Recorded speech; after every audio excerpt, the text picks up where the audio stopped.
अरवल हमारे दिल में बसता है और अरवल से मेरा बहुत ही पुराना लगाव रहा है और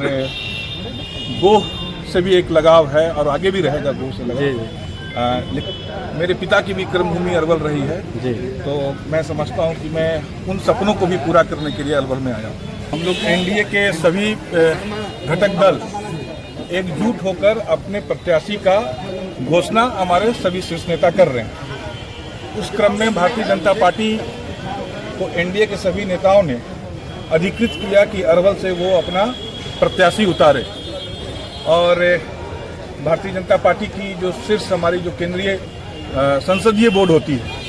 जिसको खुद माननीय प्रधानमंत्री नरेंद्र मोदी जी और माननीय अध्यक्ष जेपी नड्डा जी जिसका नेतृत्व करते हैं, काफ़ी विचार मंथन के बाद में फिर मुझे अरवल की जनता का सेवा करने का ये मौका दिया है और मैं समझता हूँ कि अरवल की जनता का पूरा आशीर्वाद, ये जो हमारा गठबंधन है, एनडीए का जो गठबंधन है,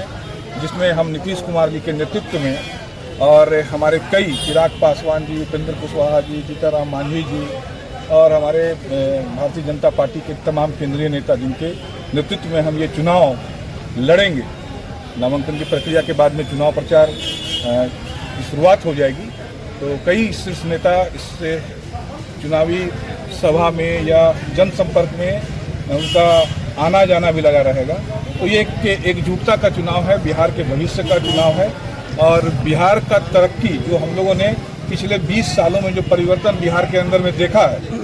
और अब बिहार का मानव विकास होना है। अब तक हम लोगों ने बिहार में आधारभूत संरचना का विकास किया, विद्यालय बनाए, छात्रों को और शिक्षकों की अनुपात को ठीक किया। अब मानव विकास की शुरुआत होने जा रही है बिहार में, इसलिए एनडीए की सरकार बहुत ही आवश्यक। आज अरवल से मेरा बहुत ही पुराना लगाव रहा है और गोह से भी एक लगाव है और आगे भी रहेगा गोह से लगाव। लेकिन अरवल हमारे दिल में बसता है और मेरे पिता की भी कर्मभूमि अरवल रही है जी। तो मैं समझता हूँ कि मैं उन सपनों को भी पूरा करने के लिए अरवल में आया हूँ। के जो विजन होता है, एक जो काम को संपादित करने की जो तरीका होती है,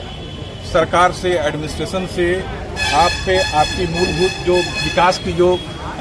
ज़रूरतें हैं उसको समझना और उसको कैसे पूरा करना है और उसकी क्या प्रक्रिया है, उसकी नियमावली क्या है और क्या बजटीय प्रोविज़न है, तो उसको जो जनप्रतिनिधि समझेगा तो मैं समझता हूँ कि उसके रास्ते में विकास करने में उसे कोई भी अवरोध नहीं आएगा। देखिए, अरवल की जो मूलभूत समस्या है, जो मैं समझता हूँ कि ग्रामीण सड़कें हैं, उसकी जो स्थिति को ठीक करना है और जो एक 4 लेन से मैं देख रहा हूँ कि एकमात्र शहर अब बिहार का अरवल औरंगाबाद है जो कि पटना से 4 लेन से नहीं जुड़ा हुआ है। तो ये हमारा पहला प्रयास है और मैंने इस संबंध में उस समय मैं अरवल आऊँगा कि नहीं आऊँगा ऐसी कोई चर्चा भी नहीं थी। मैंने आज के 6 महीना पहले ही अखबारों में भी आया था कि अरवल में बाईपास बनने जा रहा है, क्योंकि हम लोगों ने एक प्रोविज़न डाला था कि जब हमारा